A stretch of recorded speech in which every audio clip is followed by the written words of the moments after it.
უკრაინამ ამ ღამით რუსეთის წინააღმდეგ ომის განმავლობაში ერთ-ერთი ყველაზე მასშტაბური შეტევა განახორციელა. ნოვოროსიისკთან მდებარე კასპიის ნავთობსადენის კონსორციუმის უმსხვილესი ნავთობის ტერმინალმა თვეში მესამედ შეაჩერა ნავთობის გადაზიდვა. გარდა ამისა, როგორც ოფიციალური სტატისტიკიდან ირგვა, რუსეთმა ვერ შეძლო გაითვალისწინეთ სულ 18 ნავთობგადამამუშავებელი ქარხნის შეკეთება უკრაინული დრონების დართმების შემდეგ. ასევე დღეს თამაში მართლოულის ტერმინალი დრონების შეტევით დაზიანდა. ლუკოილის ერთ-ერთმა საკვანძო ქარხანამ სიმძლავრის მესამედი დაკარგა. დრონები მესამე დღეა ზედიზედ უთხრამენ Wildberries-ის marketplace-ის საწყობებს. ამჯერად პენზის ოლქში და უდმურტეთში, ხოლო მოგვიანებით დღის განმავლობაში დართმა კიდევ Wildberries-ის მესამე საწყობზეც განხორციელდა. ამასთან კომპანია უკვე სასოწარკვეთილად ეძებს საწყობებს ყაზახეთში. ამბობს, მოდით იქ გადავიდეთ, იქ უფრო უსაფრთხოა, მაგრამ ყაზახები ეს დიდად არ უხარიათ. უკვე სოციალურ ქსელებში წერენ, რომ გთხოვთ არა, ჩვენთან არ გადმოხვიდეთ.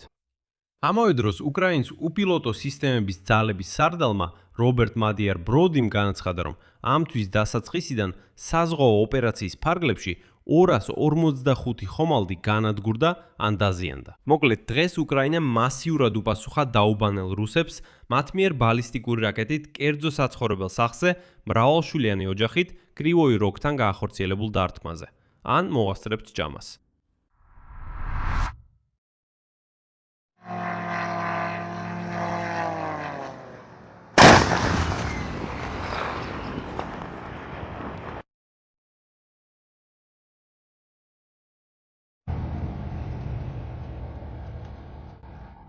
შენ მიებალი ვალდერესის გამო ხარ გაბრაზებული. ან კი საერთოდ ძალიან კაცრად, პირდაპირ, ლიად. დასაგებია. ეხლა კიდე ცეცხლი აინდება ასე და ზუსტად ისე იქნება. იქ ხედავ, იქ გვერდიდან რაღაცნაირად. არ არის თქო. ნახე ელექტროსტალინა. ის რაღაცნაირად ერთ მხრიდან პირქით მოდის. აი ერთიდან დაიწყო წვა. აი ერთ მხარეს დაიწყო წვა.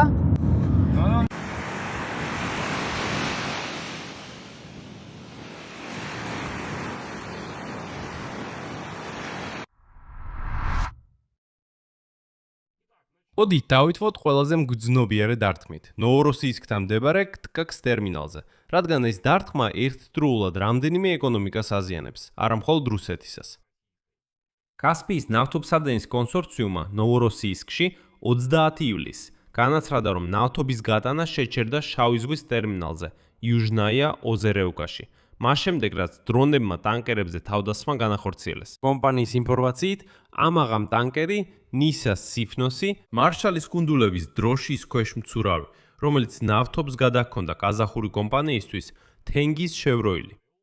ამერიკული კომპანიის შევრონის შვილობილი სტრუქტურა ტანკერი იმყოფებოდა დატვირთვაზე გარე ნავმისადგომ მოწყობილობაზე, VIPU-3, როდესაც მას დრონით შეუტიეს.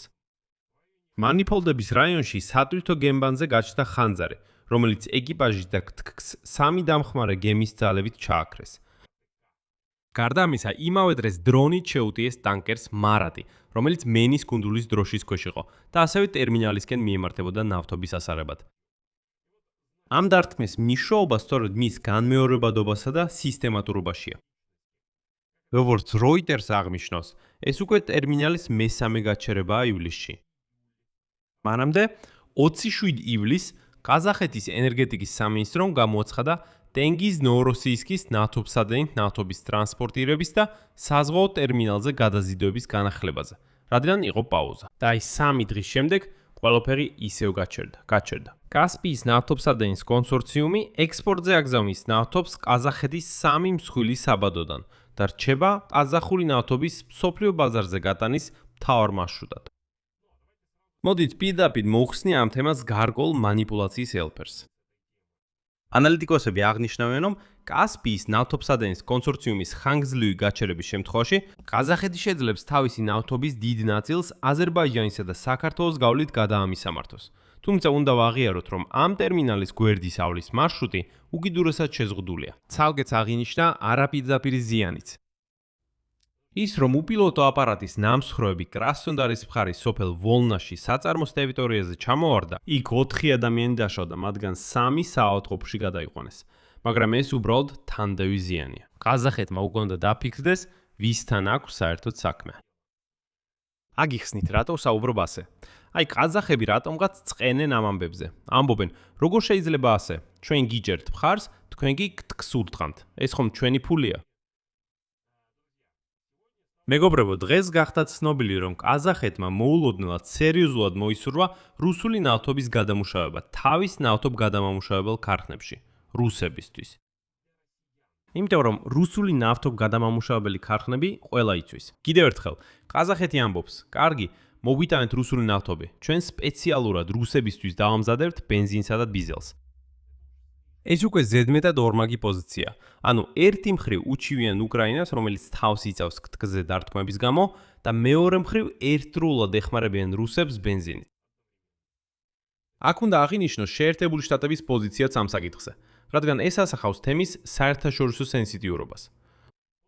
Wall Street Journal-ის ცნობით აშშ-ის ადმინისტრაცია აფრთხილებდა უკრაინას, რომ მიუღებელია თავდასხმები ტანკერებზე, რომლებიც რუსეთს არ ეკუთვნის. ეს დაკავშირებული იყო Chevron-ის კორპორაციის ხელმძღვანელობის მიმართვასთან, რომლის ინტერესებიც მათ შორის ყაზახეთშიც ამ დარტყმებით დაზარალდა. მაგრამ როგორც ხედავთ, დარტყმები გრძელდება. და შეგახსენებთ, ამერიკელები ჯერ კიდევ ჯო ბაიდენის ადმინისტრაციის დროს არაერთხელ სთხოვდნენ, რომ ნუ დაარტყამთ, გთხოვთ ნოვროსიისკს. აბა, როგორ არ დაარტყა? ეს კიდევ ერთი შემოსავლის წყაროა გაურეცხავი რავი რუსებისთვის, რომლებიც იქ ფულს შოულობენ უკრაინის წინააღმდეგ ომის გასაგრძელებლად. რა ლოგიკით არ უნდა დავარტყათ ამ ტერმინალს? მეორე მნიშვნელოვანი ეპიზოდი დღევანდელი დღიდან არის ტამანის პორტი კრასნოდარის მხარეში. რუსეთის ფედერაციის სამხრეთის სატრანსპორტო პროკურატურის მონაცემებით, დრონების თავდასხმის შემდეგ დაფიქსირდა დაშავებულები და პორტის ინფრასტრუქტურის დაზიანება. სამსახურმა განაცხადა, რომ ისინი აკონტროლებენ სამართალდამცავი ორგანოების საქმიანობას შემთხვევის ადგილზე. დავიმეორებ, რომ ტამანის მართლეულის ტერმინალი სამხრეთ რუსეთის ერთ-ერთი უმსხვილესი საექსპორტო კვანძია და ის დაზიანდა. ისევ და ისევ, ეს არის ფულის შოვნის საკითხი. მესამე მნიშვნელოვანი ეპიზოდი დღევანდელ დღის არის შეტევა პერმ ნეფტეორგ სინთეზზე, რომელიც ლუკოილის ერთ-ერთი საკვანძო ქარხანა. როიტერსის ინფორმაციით და არგობრივი წყაროების ციტირებით, საწარმომ დაახლოებით მე-13 სიმძლავრეები შეაჩერა წინა დრონის შეტევის შემდეგ, რომელიც 29 ივლისს მოხდა. ეს არც თუ პირველი დარტყმა ლუკოილის ნავთობგადამამუშავებელ აქტივებზე წელს. მანამდე ივნისის ბოლოს შეტევის ობიექტი გახდა კომპანიის კიდევ ერთი უმსხვილესი ქარხანა, ნიჟეგოროდ ნეფტეორგ სინთეზი, ქაკსტოოში. ეს არის რუსეთის მეოთხე უდიდესი ნავთობგადამამუშავებელი ქარხანა და მეორე ბენზინის წარმოებით, სადაც მწყობრიდან გამოვიდა პირველადი გადამუშავების დაანდგარი, AOT-6, რომელიც უზრუნველყოფდა მთელი საწარმოს სიმძლავრის 53%. და აი დაზიანებული ქარხნების დატვირთვის გაზრდა მომდევნო თვეში ალბათ ვერ მოხერხდება. საუკეთესო შემთხვევაში გადამუშავების მოცულობები დარჩება წინა თვის დონეზე და ისიც იმ შემთხვევაში თუ ახალი შეტევები არ იქნება. თუმცა ისინი ალბათ მაინც იქნება. და აი აგ გამოჩნდა ოფიციალური შეფასება, რომელიც უბრალოდ თვალს ახარებს. რუსეთმა ვერ შეძლო დრონების თავდასხმების შემდეგ 18 დიდი ნავთობ ქარხნის აღდგენა. ეს ნიშნავს, რომ თვეების განმავლობაში მიყენებული ზიანი ნავთობის გადამუშავებაზე არა ცალკეული, არამედ სისტემური ხასიათისაა, რომელიც ერთდროულად დარგის მნიშვნელოვან ნაწილს ეხება. ამიტომ განმეორებითი დარტყმები უბრალოდ სისტემატურად ანგრევს მთელ დარგს, ისე რომ მისი აღდგენა შეუძლებელი გახდეს. ეს ნიშნავს, რომ დრონებით უნდა დაარტყა იმ ქარხნებსაც კი, რომლებიც უკვე გაჩერებულია. ისინი უნდა მიიყვანო ისეთ მდგომარეობამდე, რომ მათი უტილიზაცია უფრო მარტივი იყოს, ვიდრე შეკეთება. დღევანდელ დღის მეოთხე ეპიზოდია, ახალი დარტყმების ტალღა Wildberries-ის საწყობებზე. უკვე მესამე დღეა ზედიზეთ სხვათა შორის. 30 ივლისის ღამეს დრონებმა Marketplace-ის ლოგისტიკური ცენტრები პენზაში და სარაპულში უდმურტეთში დაარტყეს. პენზის ოლქის გუბერნატორმა ოლეგ მელნიჩენკომ დაადასტურა თავდასხმა და განაცხადა, რომ ცენტრიდან დაახლოებით 200 თანამშრომელი ევაკუირებული იქნა. უდმურტეთის ხელმძღვანელის მოვალეობის შემსრულებელმა ოლგა აბრამოვამაც დაადასტურა თავდასხმა სარაპულის საწყობზე. ორივე ობიექტზე მეხანძრეები ცეცხლს ებრძოდნენ, მოკლედ კიდევ 2 საწყობი დაიწვა. კომპანიამ განაცხადა, რომ უკვე გადააწყო ლოგისტიკური ჯაჭვები.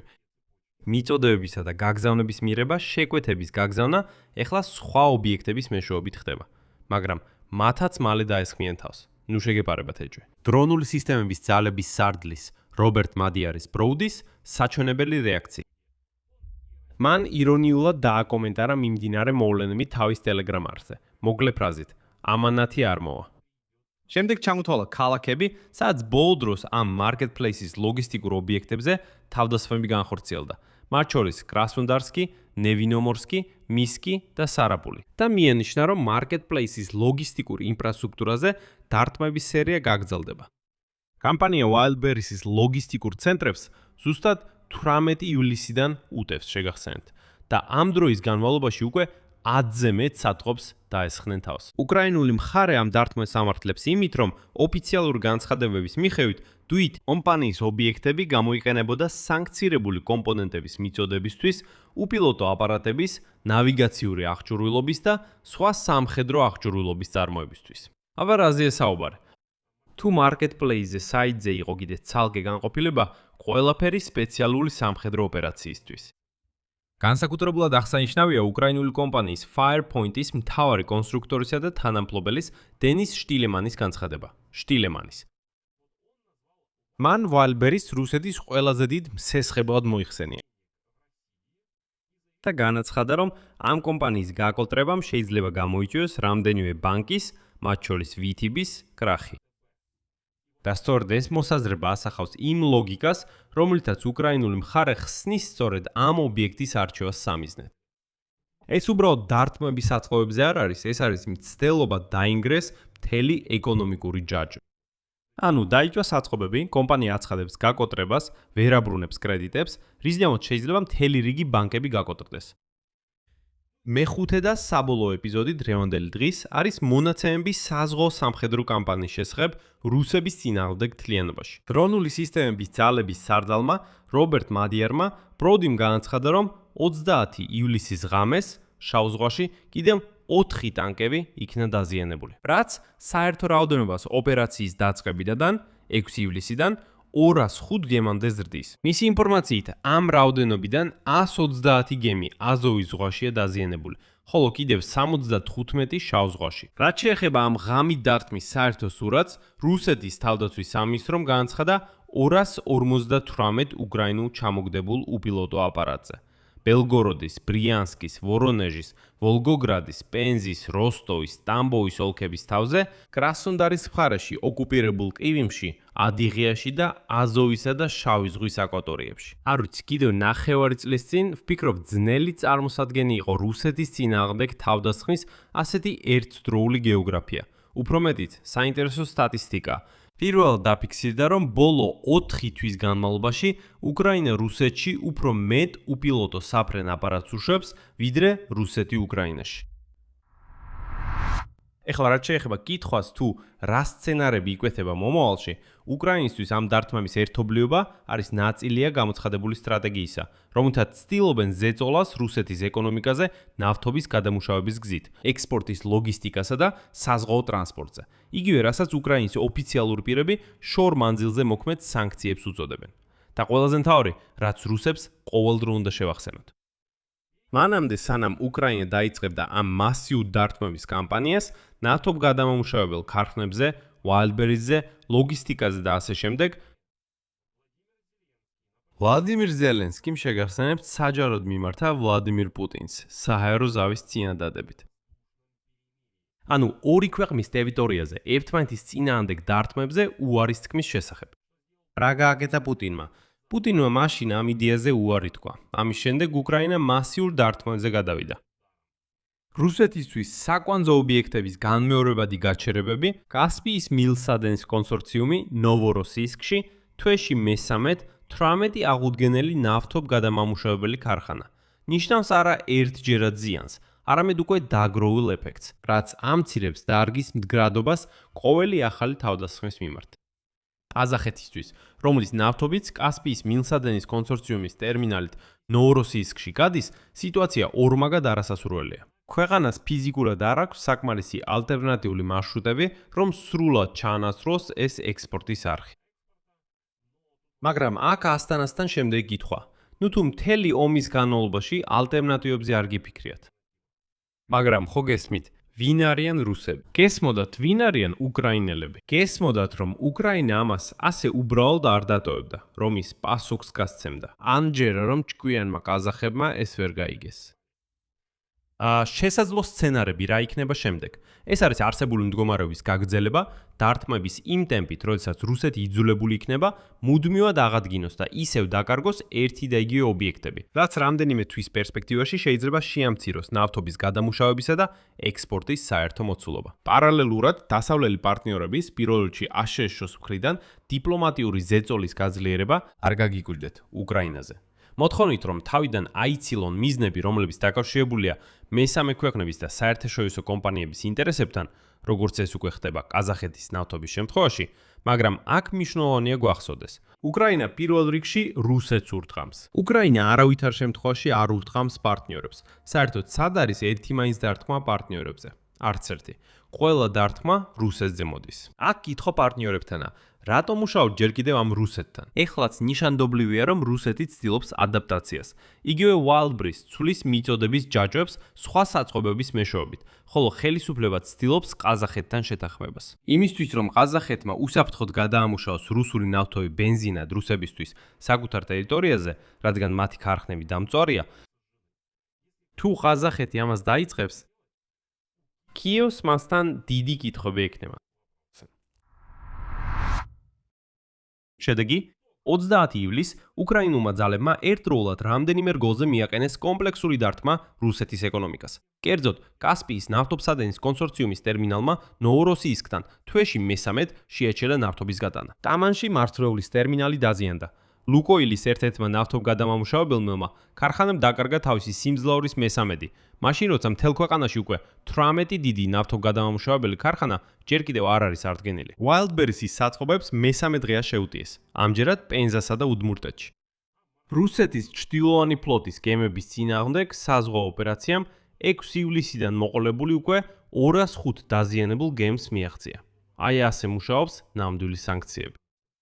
ამ დარტყმების ერთობლიობა, როგორც მიხვდით, ზეწოლას მხოლოდ ერთ სექტორზე არ ახდენს, არამედ მთლიანად ლოგისტიკურ და საექსპორტო სისტემაზე.